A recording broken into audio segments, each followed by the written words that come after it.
So now we've got some different definitions of intelligence, and the question is, how do we measure intelligence? Well, we do have some intelligent quotients or ways that we've come up to measure intelligence. One of the things that understand is that most intelligence tests that you would typically see are actually going to assess for academic kinds of intelligence, so that analytical kind of component. There are going to be aspects that are related to memory and recall, to spatial awareness and problem solving, to the ability to navigate numbers and the ability to navigate sequential components. All of those are considered the components that are a part of success in academic settings. So when we think about an IQ test, the key names that you should associate with that are Stanford-Binet and Wechsler scales. So Binet and the Stanford team put together the very first IQ test. Alfred Binet worked with that team and they built what then became standardized and is still used sometimes today. It's a pretty extensive test, has multiple subscales that are used to assess strengths and weaknesses in an individual's ability to perform in that more analytic setting.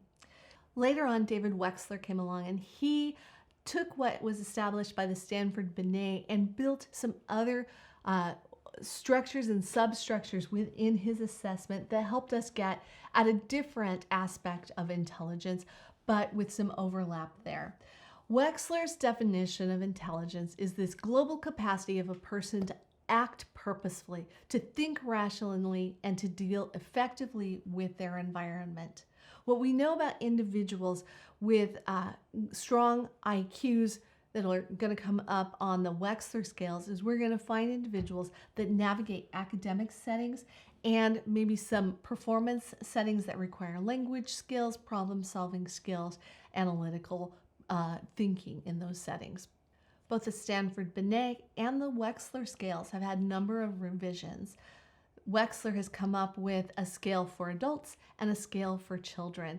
And one of the things that's been noticed in all of those IQ tests is something that we call a Flynn effect. That over the years, schools and communities are seeing higher and higher general levels of IQ scoring on those tests.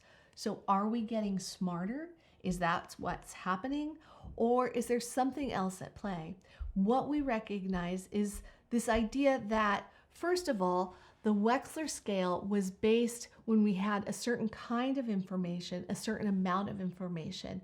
And now in schools, we're covering more of the information that is sought for in those IQ tests. So students are being trained to think along those lines. Basically, we're being raised, or we're raising the next generations to do better on assessment tools like these IQ tests. Does that mean they're smarter?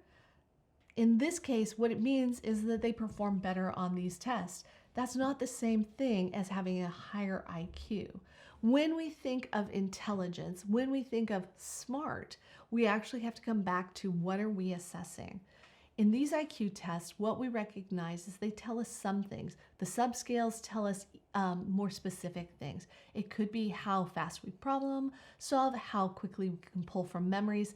There could be a lot of aspects in that. They are used in a lot of ways, and understanding how they can be used appropriately or validly is very important. This goes back to that whole how we set up research. Is it really testing for intelligence? Is it reliably testing? Every time are we getting similar kinds of recording of IQ scores?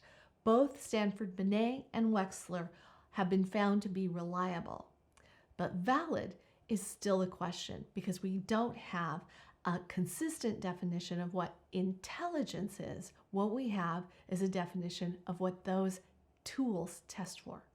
One thing that has been established in testing with these tests is this idea of a bell-shaped curve.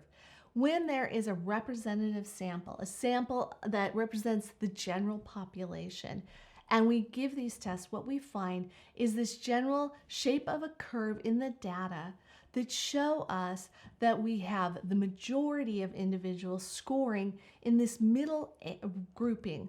that most people are going to be pretty clear to that average point, which has been designated as 100 on both the Stanford-Binet and the Wechsler scales. So an IQ of 100 or anywhere from 90 to 110, that's going to be the group that's about 60 to 66% of all individuals.